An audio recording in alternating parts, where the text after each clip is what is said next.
ভারত পাকিস্তান উত্তেজনা ঘিরে আরেক যুদ্ধক্ষেত্রে পরিণত হয়েছে সোশ্যাল মিডিয়া। দুদেশের সক্ষমতা নিয়ে ট্রল পাল্টা ট্রলের রীতিমতো সয়লাব ফেসবুক, টুইটার সহ অন্যান্য সামাজিক মাধ্যম। পাল্লা দিয়ে মাঠে নেমেছে মূলধারার অনেক গণমাধ্যমও। উন্মাদনায় ছড়ানো হচ্ছে বহু ফেক নিউজ।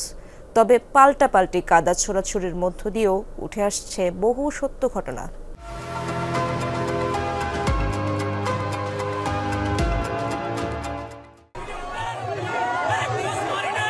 এসেছিলেন বীরের বেশে, ভাঙবেন পাকিস্তানি দূতাবাস। লন্ডনের রাস্তায় অন্যান্যদের সাথে এভাবেই ঔদ্ধত্য আর আক্রমণাত্মক অঙ্গভঙ্গি করেন এক ভারতীয় যুবক।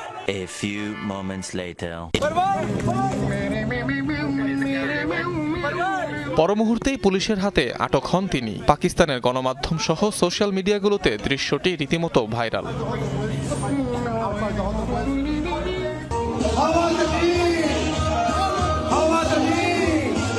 চিরবৈরী দুই প্রতিবেশীর মাঝে উত্তেজনার এখন নতুন ইস্যু চা। 2019 সালে পাকিস্তানের হাতে আটক হওয়ার পর ভারতীয় বিমান সেনা অভিনন্দনকে পান করতে দেওয়া হয়েছিল চা।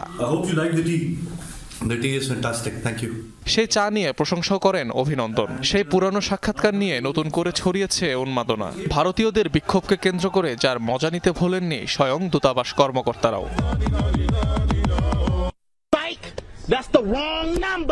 বাস্তবে না হলেও সোশ্যাল মিডিয়ায় যেন শুরু হয়ে গেছে ভারত পাকিস্তান যুদ্ধ। মিম পাল্টা মিমে রীতিমতো ছেয়ে গেছে গোটা নেট দুনিয়া। সোশ্যাল হ্যান্ডেল এক্স ট্রেন্ডিং এ এখন বেশিরভাগই ভারত পাকিস্তান মিম। পাকিস্তান তৈরি হয়েছে দ্বিজাতিত্বের ভিত্তিতে। তার অর্থ কি? এদের সাথে পাল্লা দিয়ে ভার্চুয়াল লড়াইয়ে নেমেছে দুদেশের গণমাধ্যমও। একের পর এক টক শো উপস্থাপনায় ছড়াচ্ছে উত্তেজনা, যেগুলো কেন্দ্র করে মজা নিচ্ছেন নেটিজেনরা। 2000 टूरिस्ट किसी एक पिकनिक स्पॉट पे हैं, वहां पर ना ही पुलिस बल की कोई तैनात। তবে এসব হাসি ঠাট্টার মধ্য দিয়ে উঠে আসছে নানা প্রশ্ন। পাহেলগামে হামলায় নিরাপত্তা ত্রুটি নিয়ে সরাসরি সম্প্রচারে প্রশ্ন তোলায় বন্ধ করে দেওয়া হয় মূলধারার ভারতীয় গণমাধ্যম আজ তাকে রিপোর্টারের লাইভ। অনিক রহমান, যমুনা নিউজ।